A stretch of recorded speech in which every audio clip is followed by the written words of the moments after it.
지난달에는 하나님의 성품 가운데 다정함에 대해서 같이 나누셨을 겁니다.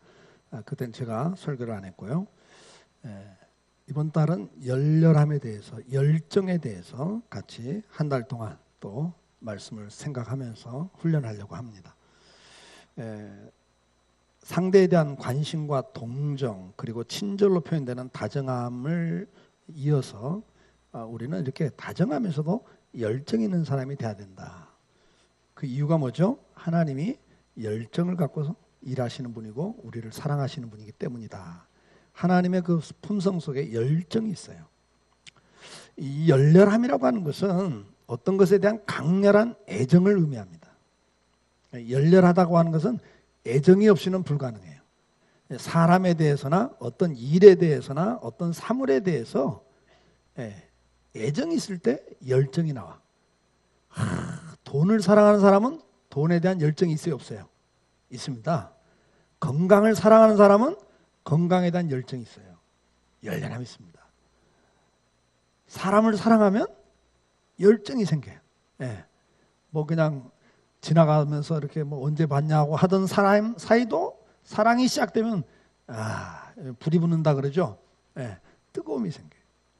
그래서 이 열렬함은 가장 기본적인 그 요소가 뭐냐? 사랑이에요. 사랑. 이 사랑할 때 열정이 나와요. 그래서 이 열렬함은 강렬한 애정에서부터 시작이 돼요. 그 애정 때문에 어떤 일을 하든 최선을 다하고 전력을 기울이게 됩니다. 그리고 목표가 성취될 때까지 중단 또는 포기하지 않고 최선을 다해 좋은 결과를 얻기까지 지속적인 노력을 하는 것을 우리는 열정이라 그렇게 이야기를 하는 거예요. 패션이라는 단어를 그때 써요. 그래서 열정이라는 건 한때 뭐 지푸라기가 타듯이 후루룩 그게 아니고 이 열렬함은 그 사랑이기 때문에 이것이 끝까지 이루어질 때까지 가는 것이 지속적인 것이 열정이 또 가지고 있는 속성이에요. 열정이란 어떤 일에 열렬한 애정을 가지고 열중하는 마음, 뭐 그렇게 정리하면 되죠. 그래서 결국은 그 열정이 있기 때문에 지속적으로 뭔가를 해내요. 하나님은 가장 특성 가운데 하나가 사랑이라는 특성을 갖고 계시고 그걸 우리에게 주셨죠. 하나님이 갖고 있는 사랑은 완벽한 사랑, 완전한 사랑, 그래서 아카페 사랑이라 그러죠. 우리 인간은 그 속성의 일부를 받았기 때문에 하나님처럼 그렇게 완벽하게 사랑할 수 없어요. 아카페적 사랑을 할 수가 없어요. 우리는 필로스, 에로스 이런 사랑을 해요. 그러니까 사랑의 차원이 좀 달라요. 하나님은 우리를 사랑하기 때문에 그 사랑 때문에 우리에 대한 열정이 있으신 거예요. 창세기 1장 31절에 보면 하나님이 천지를 창조하면서 좋았더라 좋았더라 그러다가 마지막 여섯째 사람 만들어 놓고는 심히 좋았더라 그래요. 심히 좋았더라 그래요. 그러니까 이게 다른 거예요, 여러분. 하나님은 저와 여러분을 만드실 때 심히 좋았다 그래요. 이게 사랑의 극한 표현입니다. 이게 사실은. 우리 학생들 잘 들어. 하나님이 여러분을 만드실 때 여러분이 엄마의 모태에서 형질이 형성되기 전에 하나님이 여러분을 보고 있었다 그랬어요. 여러분들이 엄마의 모태에서 형질이 만들어지는 그 순간부터 하나님은 여러분들을 보면서 마냥 좋아하시는 거예요. 뭐 흙수저로 태어나든 그건 상관하잖아. 사람들은 그거 갖고 사람을 평가해요. 부모는 자기 입장에서 이 아이에 대한 태도를 결정해요. 그래서 어떤 아이는 태어난 순간부터 버림을 받아.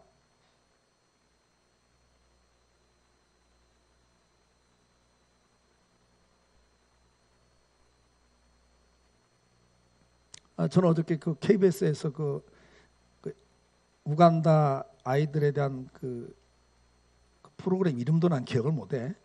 그 무슨 프로그램입니까?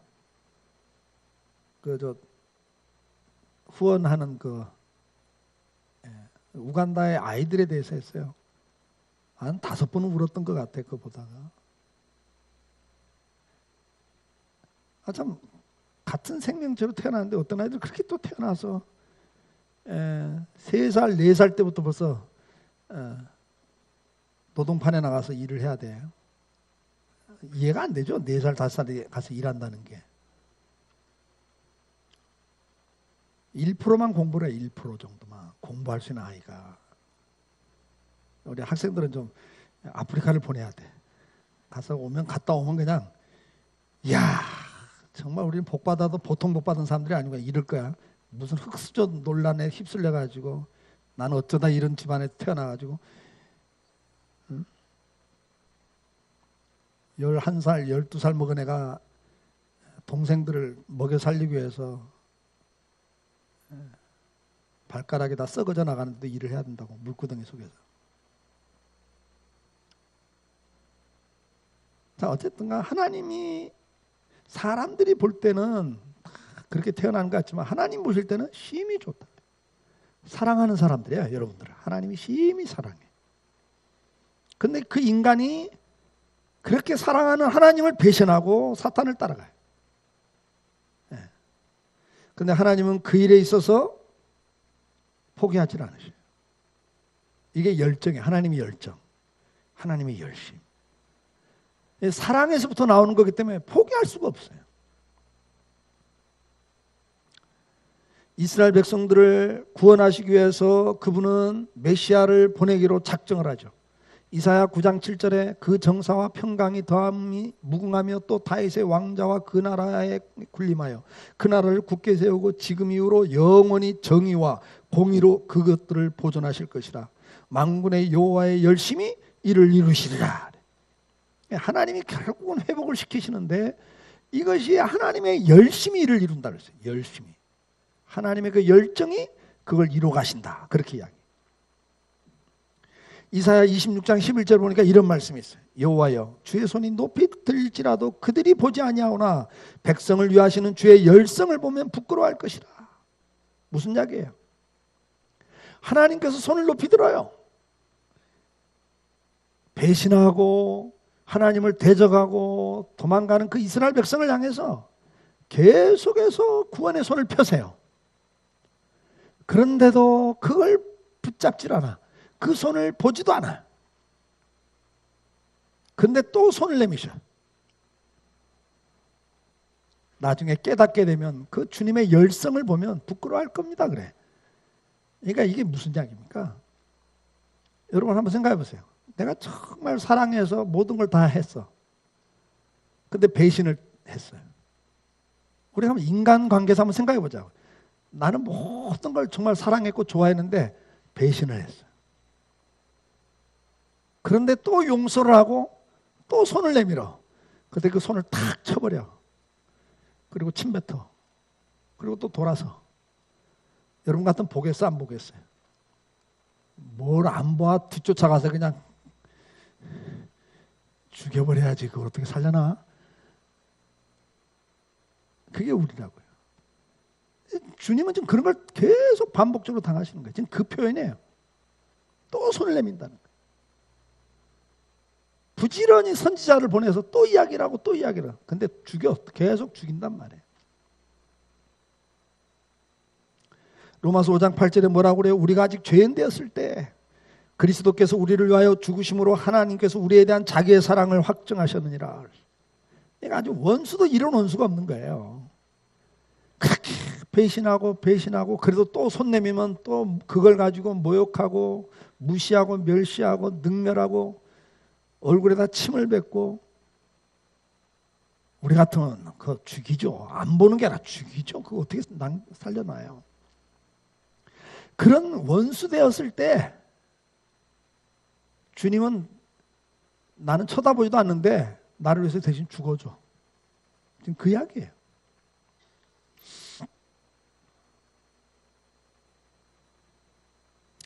여러분 오늘 우리가 기억해야 될 건 뭡니까?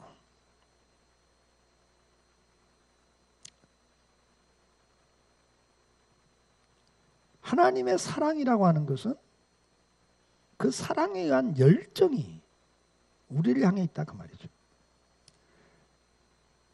그분은 끝까지 포기하지 않습니다.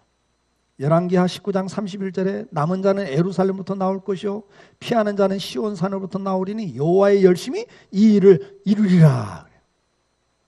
남은 자들 다 그렇게 배신하고 그래갖고 이제 완전 찌꺼기처럼 버림받아 버린 만신창이가 됐어요. 무슨 이야기입니까? 하나님을 배신하고 우상을 숭배하고 이방 나라한테 가서 손을 내밀고 그러다가 결국은 그 이방 나라에 의해서 짓밟힘을 당해버려요. 그러니까 하나님이 이제 애정 표현을 그렇게 하신다고요. 사랑하는 남편으로 하나님이 묘사되잖아요. 버리고 딴 남자한테 도망가.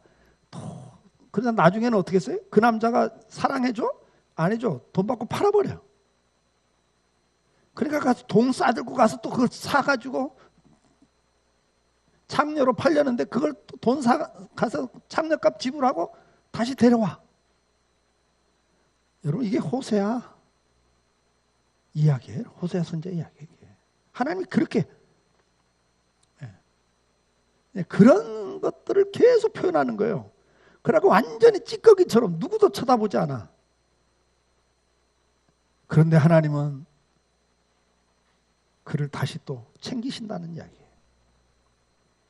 이사야 30장 32절에도 똑같은 말씀을 해요.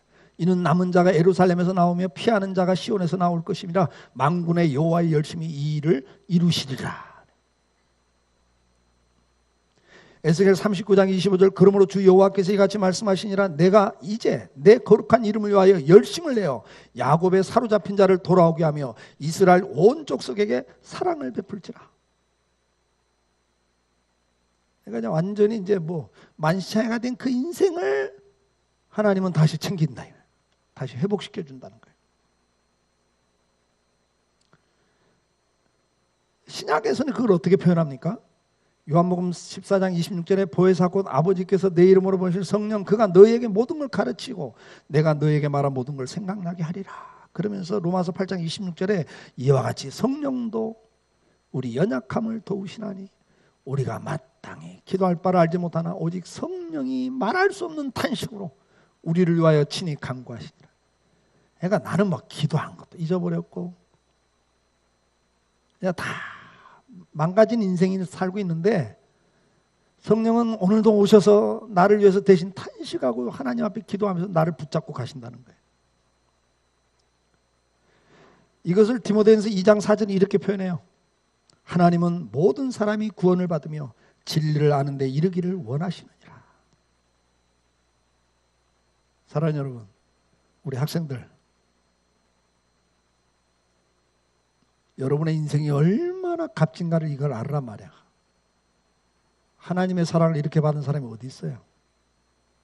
그래서 신명기에서는 너는 행복자로다 그래. 너는 행복한 사람이로다. 하나님의 사랑을 이같이 받은 백성이 어디 있냐 그런단 말이에요. 응? 흙수저 그만 이야기하고 나는 하나님 앞에서 너무나 하나님이 보기에 기뻐하시는 심히 기뻐하시는 사람이다. 꼭 기억해요. 그리고 하나님은 나를 열심을 품고 사랑하고 계시고 그 열정을 가지고 나를 지금까지도 붙잡고 계시고 앞으로도 인도해 가신다. 이걸 기억하고 살 수 있기를 축복해요.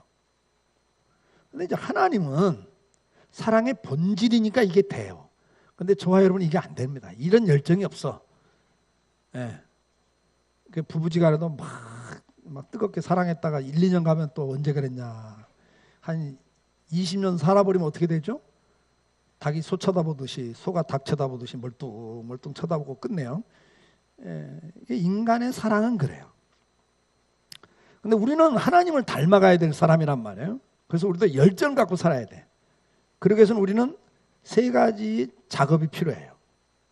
우리는 가지고 있는 사랑이 온전한 사랑이 아니기 때문에 열정이 있다가 식었다 이러니까 계속 열심을 내기 위해서 오늘 본문의 차지도 차가워지지 마라, 미지근하지 마라, 열심을 내라 그러시는데 그렇게 열심을 내기 위해서는 뭐가 필요하냐? 첫째가 하나님의 사랑을 회복해야 되는 거예요. 사람이 사랑에 빠지면 열정의 사람이 되죠. 우리가 사랑을 회복해야 돼요. 오늘도 우리가 하나님의 사랑을 깨닫기 시작하면 다시 불이 붙어요.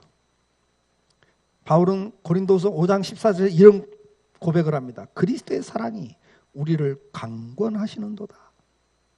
예. 그리스도의 사랑이 나를 강권하고 있다 그래요.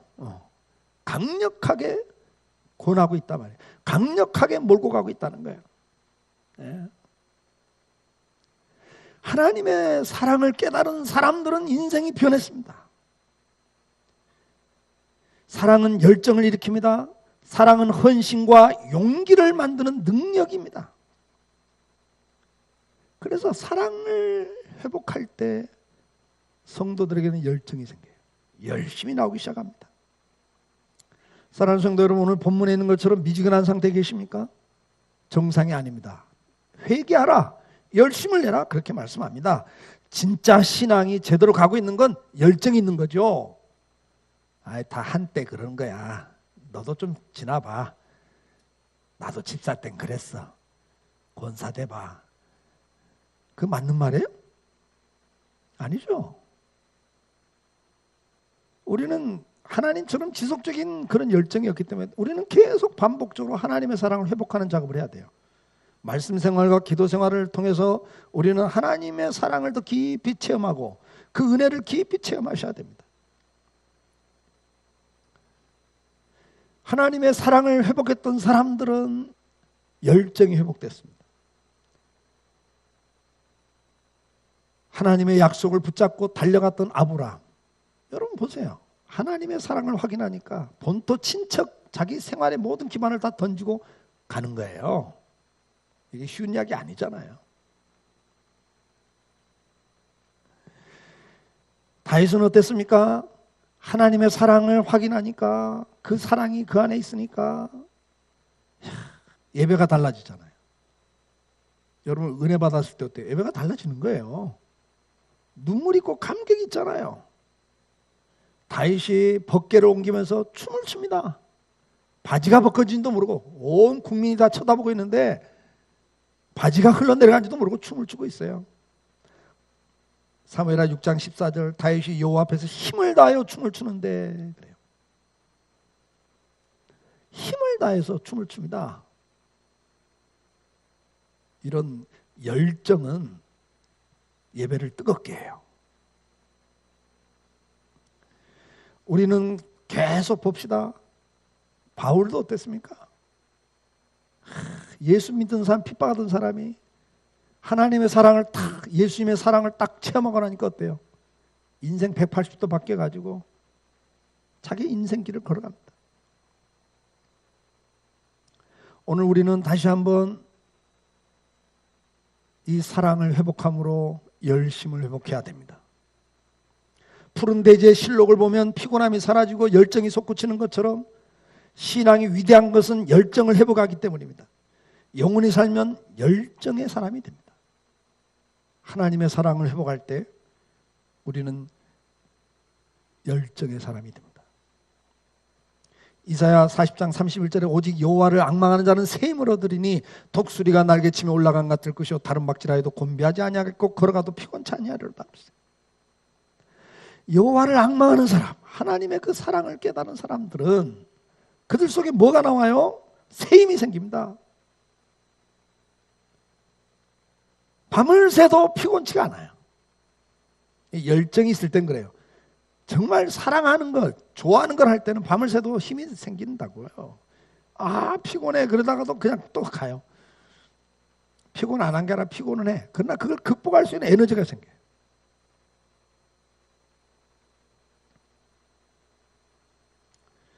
하나님은 그런 마음을 가진 사람을 오늘도 찾고 계십니다. 뜨거운 가슴을 가진 사람, 자신을 닮은 사람을 주님은 찾고 계세요. 역대하 16장 9절, 여호와의 눈은 온 땅을 두루 감찰하사 전심으로 자기를 향하는 자에게 능력을 베푸시나니 그래요. 오늘도 하나님 어떤 사람에게 은혜를 베풀어요? 전심으로 하나님을 향하는 사람이에요. 마음을 다하는 사람이라고요. 미지근한 걸 하나님은 기뻐하지 않고 내가 너를 토하여 내리라 그러잖아요. 어떻게 보면 역겹다는 표현이잖아요. 예레미야 29장 13절에도 너희가 전심으로 나를 찾으면 나를 만나리라 그래요. 하나님이 어떤 사람을 만나줍니까? 전심으로 찾는 사람이에요. 말세가 되면 뜨거운 열정을 가진 사람을 찾기가 힘들어집니다. 왜요? 말세의 특징은 사랑이 식는다 그랬어요. 말세의 특징 가운데 대표적인 게 사랑이 식어요. 그 교회 모습이 오늘 라오디게아 교회입니다. 뜨겁지도 않고 차지도 않고 미지근한 교회. 주님은 책망하셨습니다. 라오디게아 교회는 소아시아의 중요한 무역 도시였기 때문에 물질적으로 풍요로웠습니다. 그리고 말씀에 대한 지식과 교리에서도 풍성한 교회였습니다. 그런데 오늘 주님은 말씀합니다. 너희들은 미지근한 상태에 있다. 그걸 어떻게 표현합니까? 나는 부자라 부족한 것이 없다. 자만에 빠져 있어요. 나는 그래도 잘 살고 있어. 근데 네 실상을 들여다보면 가난하고 가련하고 눈 멀었다. 벌거벗고 있다. 누구 앞에서? 하나님 앞에서. 사람들이 보면 성공한 사람이에요. 돈도 많이 벌었고 명예도 얻었고 출세도 했죠. 지식도 많아. 아는 것도 많아. 사람들이 보면 성공한 사람이에요. 근데 하나님은 말씀해. 너 눈 멀어 있잖아. 너 지금 벌거벗고 있잖아. 너만 자랑하고 있잖아. 그리스도로 옷 입지 않고 겸손하지 않고 너 교만해 있잖아. 벌거벗고 있잖아. 너 가진 게 뭐냐? 하나님 앞에 내놓을 게 뭐냐? 너 연단 받은 금 있냐? 하나님 나라를 위하여 너 희생하고 헌신한 연단 받은 금 같은 믿음 있냐? 너 그래서 가난해. 없어 너. 그 이야기를 하시는 거예요. 사랑하는 성도 여러분, 우리는 하나님을 사랑할 때 열정을 회복할 수 있습니다. 두 번째로는 우리는 사람이기 때문에 100% 이런 열정을 가질 수 없어요. 그래서 계속 열정을 회복해야 하는데 그 방법 중에 하나가 뭐냐? 두 번째는 사명을 깨닫게 될 때, 하나님이 나를 통해서 하실 일을 발견하게 될 때 삶의 열정이 생깁니다. 나는 우연히 태어난 게 아니고 어쩌다 태어난 게 아니고 있으나마난 존재가 아니라 하나님께서 창세전부터 계획하시고 때가 되면 이 땅에 이 시대에 이 가정에서 나를 태어나게 하시고 그리고 나한테 이런 재능을 주시고 그래서 결국은 나를 통해서 하나님이 이런 일을 하기를 원하신다는 걸 발견한 사람들은 인생을 적당히 살 수가 없어요. 바울은 고백합니다. 에베소 3장 8절에 모든 성도 중에 지극히 작은 나보다 더 작은 나에게 이 은혜를 주신 것은 측량할 수 없는 그리스도의 풍성함을 이방인에게 전하게 하시고 그래요. 바울은 분명히 깨달았어요. 하나님이 나 같은 죄인, 예수 믿는 사람 잡아 죽이고 감옥에 가두고 고문하던 나 같은 사람을 불러주신 것은 나 같은 죄인도 예수 믿는 사람 스데반 집사 순교하는데 앞장섰던 사람 나 같은 죄인도 하나님은 사랑하시더라. 하나님을 대적하고 그렇게 하나님을 능멸하던 나 같은 사람도 하나님이 용서하시고 이렇게 쓰지 않냐? 이거 보여주는 거래, 자기를 통해서. 사도행전 20장에 23절에 오직 성령이 각성해서 내게 증언하여 결박과 환난이 나를 기다린다 하시나 내가 달려갈 길과 주 예수께 받은 사명 곧 하나님의 은혜의 복음을 증언하는 이 일을 마치려 하면은 나의 생명조차 조금도 귀한 것으로 여기지 아니하노라. 환경이 무슨 환경이에요? 감은 죽습니다. 감은 잡히고 죽습니다. 바울이 가는 데마다 기도하던 사람들이 응답을 받고 사도 바울의 앞길을 막아요. 지금 예루살렘에 올라가시면 잡힌다고 응답을 받았습니다. 그리고 죽임을 당한다고 응답을 받았습니다. 그러니까 올라가지 마세요 그래요.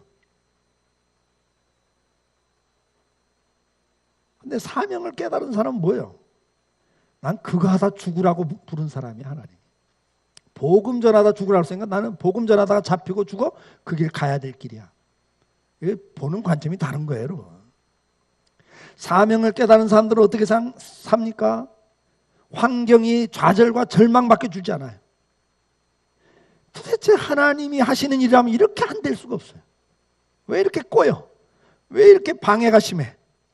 가는 데마다 방해요. 그러면 해석이 이렇게 나오잖아. 이게 하나님 뜻이 아닌가 보구나. 해석이 그렇게 나오죠. 근데 바울은 아니에요. 사명이 분명한 거예요. 이게 내가 갈 길이야. 환란이 있어도 핍박이 있어도 그것 때문에 내가 죽어도 나는 좋아.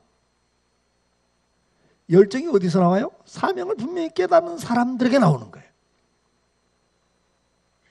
우리 학생들 공부하다가 공부하기 싫지? 그치? 딴 가고 싶지? 그래서 요거 해볼까 저거 해볼까. 아, 공부가 힘들어. 요리도 요즘 막 뜨니까 요리해볼까? 요리나 아무나 하냐? 그러니까 또 그것도 아닌 것 같아. 그럼 뭘 해볼까? 여러분, 한국 사회에서는 백날 뛰어봤자 안 돼. 뛰어봤자 안 돼. 네? 이번에 또 뭐 교육 무슨 정책관이 또 고위 공무원이 음서제 둬야 된다고 그러면 좋겠다고 차라리 그냥 신분제 두고 그래서 자기 신분에 맞게끔 살아가는 게 더 자연스러운 것 같다는 이야기했다가 또 대기 발령 중이대요. 하여튼 별 사람이 다 있어요. 1%만 잘 살고 99%는 다 자기 그냥 그렇게 짐승처럼 잘 먹여주면 되는 거지. 뭐 이렇게 표현을 했더라고요. 이런 분들이 지금 우리 교육을 정책을 세우는 분이라고 생각하면 참 끔찍해요. 기득권, 자기는 성공한 사람이니까 1% 안에 들어간다고 생각을 하잖아요. 이런 상황들을 접할 때 여러분들은 뭔가 의욕이 좌들되죠. 이런 한국 사회에서 해봤자 소용없어. 그러나 그렇지 않아요. 앞에서 말했죠. 하나님 나를 우연히 보낸 게 아니라니까. 개똥벌레 하나도 목적이 있어요. 존재 목적이 있다고. 생태계가 파괴되면 얼마나 인간이 불행해진지 알잖아요. 그 생태계의 한 구성원, 그거 하나 한 종이 없어지면 지구가 망해요.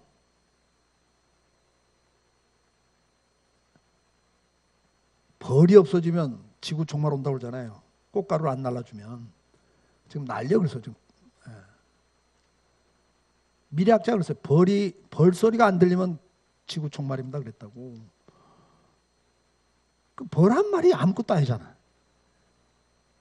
근데 아니라니까. 생태계 전체가 돌아가는 거예요. 그거 하나 때문에. 그게 없으면 안 돼. 벌꿀 하나가 얼마나 많은 생태계를 돌리고 있는데. 그러면 여러분 같으면 어떤 존재겠냐고. 여러분이 하나님의 사람들인데 자기 사명 깨닫고 살기를 축복해요. 열정을 회복해요. 적당히 살지 마. 해봤자 안 돼. 자포자기 하지 마요. 바울은 말하잖아요. 이게 하나님 주신 사명이기 때문에 나는 내 목숨 귀하지 않습니다. 하나님 주신 사명을 꿈꾸는 사람들 가슴에 담고 살아갈 때 열정은 회복됩니다. 하나님 주신 선한 꿈을 이뤄간다는 것은 얼마나 행복한 일인지 모릅니다. 여러분 그 사명이 있습니까? 그 사명이 있냐고요. 우리는 사명을 이야기할 때는 누차 이야기했잖아요. 하나님이 우리에게 세 가지 삶의 축을 줬다고요. 터전을 줬어요. 가정, 일터, 사회적, 그 다음에 교회. 이 세 가지가 삶의 축이라고 그랬잖아요.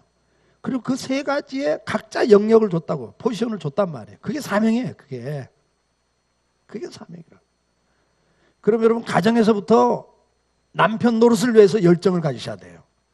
아내가 어떻게 하든 간에 나는 남편으로서 이 가정을 행복하게 만들어야 될 사명이 있잖아요.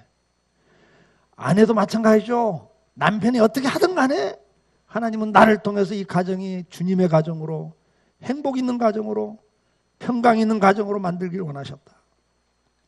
그게 내 사명이다. 어떤 일이 있어도 내 자녀들, 하나님 나한테 맡긴 이 자녀들 하나님의 백성으로 키우는 게 내 사명이다. 이게 있는 사람은 절대 가정 포기 못하죠. 인생 의미가 없다고요? 아니요.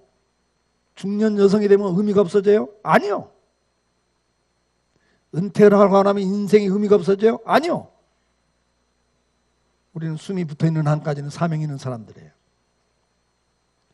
회사가 어렵다고요? 사업이 어렵다고요? 어렵죠. 정말 어려우면 자살까지도 하죠. 그러나 우리는 그렇지 않아요. 회사가 나 하나 잘 먹고 잘 살고 내 자식들 뭐 정말 잘 키우기 위해서 회사합니까?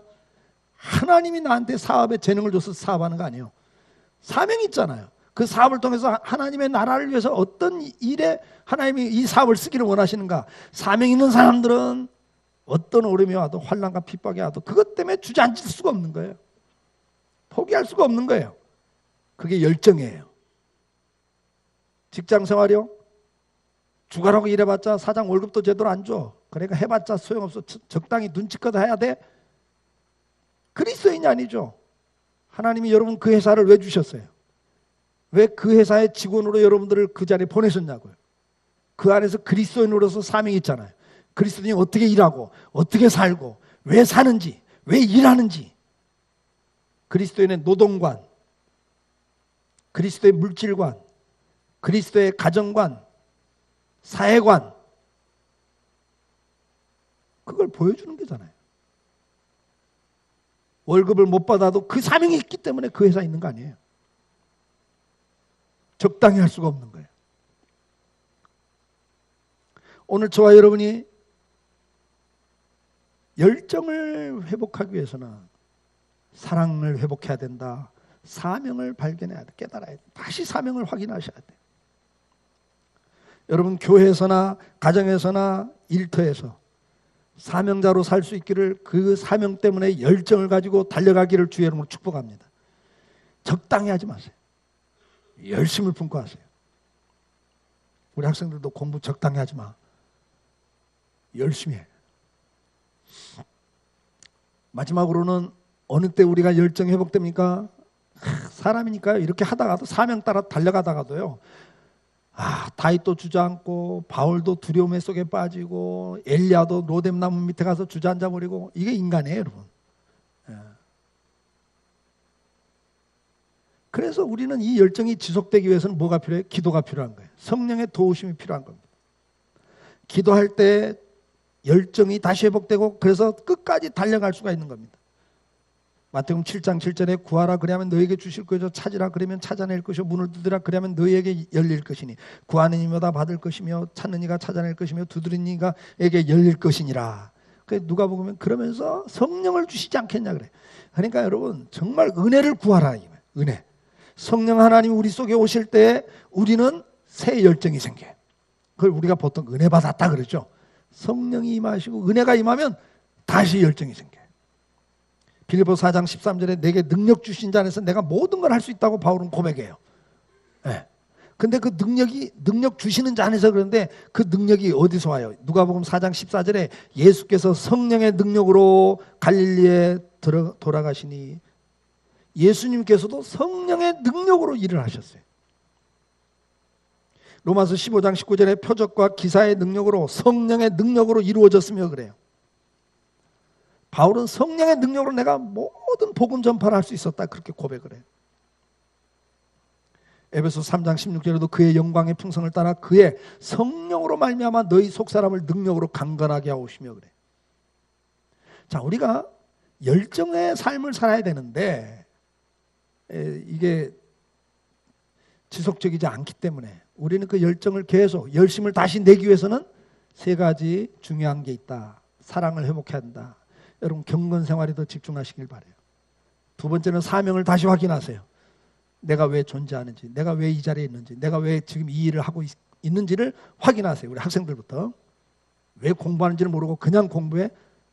스펙 쌓기 위해서, 그래서 잘 성공하기 위해서. 근데 그게 안 되니까. 그 교육 그 간부는 1%만 일하고 그러더라고. 99%는 우리가 먹여 살리면 그냥 잘 먹이면 되고, 짐승은 잘 먹이면 된다고. 마음이 아파요. 우리나라 엘리트가 그런 생각을 갖고 있다는 게. 그렇게 가버릴 수밖에 없어요. 여러분도 막 스펙 쌓고 해봤자 안 돼. 그거 갖고는 경쟁이 안 되니까 나는 3%만 성공하고 97%는 루저가 된다고 그랬잖아요. 그러니까 그 세계로 가면 여러분들이 다 포기할 수밖에 없어. 그러니까 그 세계로 들어가면 안 돼. 그 가치관으로 들어가면 안 돼. 여러분들이 이 말씀 안으로 들어와야 돼요. 예? 하나님 나를 만드셨다. 아멘. 그리고 나를 창세전부터 이미 계획하셨다. 그리고 나는 사명자다. 그 사명을 따라 살면 인생 만족하고 사는 거야. 그게 축복이야. 성공하려고 하지 마. 사명 따라 살아. 사명을 깨달으세요. 그래도 하다 보면 또 좌절하고 절망할 때 뭐 하자? 기도하면서 은혜를 구해서 다시 열정을 회복하셔야 돼요. 결론입니다. 하나님이 열심을 가지고 저와 여러분을 사랑하고 계시고 구원하셨습니다. 그리고 그 열정을 갖고 지금도 우리를 포기하지 않으시고 붙잡고 가고 계십니다. 우리도 주님을 닮아 열정을 갖는 삶을 살아가야 됩니다. 미지근한 인생을 살아서는 안 됩니다. 내가 회복해야 할 열정의 부분이 무엇인가를 기억해 보시기 바랍니다. 내가 주님의 사랑을 받은 자로서 그분을 뜨겁게 사랑함으로 열정을 회복할 부분이 약하시다면 그 부분으로 집중하십시오. 열심을 품고 주님을 섬기는 자리, 감사와 기쁨으로 주님을 섬기는 자리, 뜨거움 있는 예배를 회복하는 자리,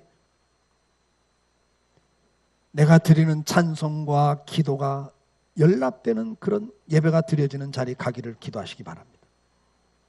말씀 생활과 기도 생활을 회복하시기를 축복합니다. 내가 열정을 회복해야 될 부분에 있어서 사명을 확인해야 될 부분이라고 생각되시는 분들은 오늘도 다시 한번 나를 구원하신 주님의 목적, 주님의 뜻이 무엇인가를 기억하십시오. 우리는 그의 만드신 바라 그리스도 예수 안에서 선한 일을 위하여 지으심을 받은 자니 그래요. 우리는 그리스도 안에서 선한 일을, 어떤 일을 할 수 있는 사람으로 하나님이 저와 여러분을 만드셨어요.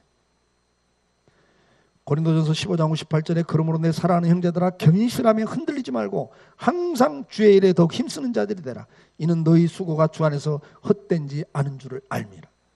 주의 일이 뭔가, 하나님이 나한테 맡긴 사명이 뭔가를 깨닫고 살기를 기도하십시다.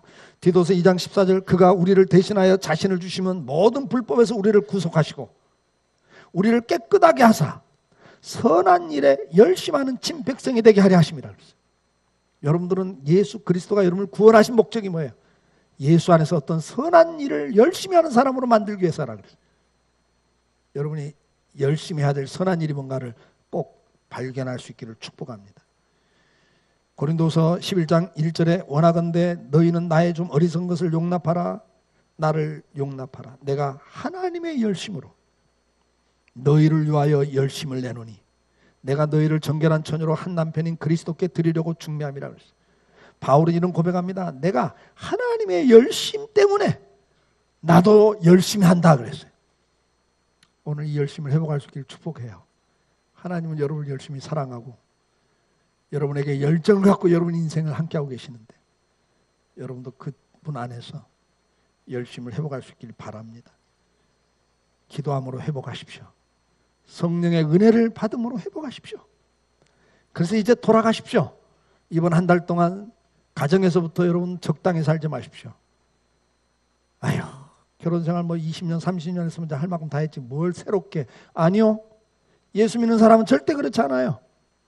상대가 어떻게 하든 내가 그리스도인으로서 열심을 품고 사랑하셔야 됩니다.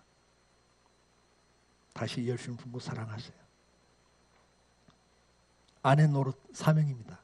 남편 노릇이 사명입니다. 아버지 노릇, 어머니 노릇이 사명입니다. 포기하지 마시고 여러분 가정에서 자녀들을 향해서 사명을 감당하는 자로 열심을 내십시오. 열심을 품고 자녀들을 양육하십시오. 아유, 내 새끼는요 싹수가 끝났습니다. 아니에요. 그 자식 여러분에게 붙여준 건 여러분이 감당할 수 있으니까 붙여준 거예요. 믿으시길 바라요. 예. 여러분 일터에 가셔도 마찬가지입니다. 적당히 일하지 마세요. 열정을 갖고 일하십시오. 그리스도인으로서. 사업도 열정을 갖고 다시 하십시오. 적당히 먹고 살면 된다고 생각하지 마세요. 그건 짐승 수준의 삶이라고 수차 이야기했어요. 먹고 살기 위해서 일하는 건 짐승입니다. 인간은 절대 그렇게 살 수 없습니다. 다시 한번 직장생활 적당히 하지 마세요. 다시 한번 열정을 회복하시고 그 직장에서 여러분을 통해서 이루실 하나님의 일들을 발견하시고 그것 때문에 그 직장에서 몇 달치 월급 못 받아도 버틸 수 있는 이유가 있는 거예요. 사업, 당장 접고 싶어도 접을 수 없는 이유가 그 사명이 있을 때예요. 다시 한번 힘을 내십시오. 열정을 회복합시다. 여러분, 교회 생활, 하나님을 사랑하고 섬기는데도 열정을 다시 회복하십시오. 섬기던 거 열정을 회복하시고 예배도 열정을 회복하십시오. 오늘 주님은 다시 우리에게 권면하십니다. 열심을 내라, 회개하라. 기도하겠습니다.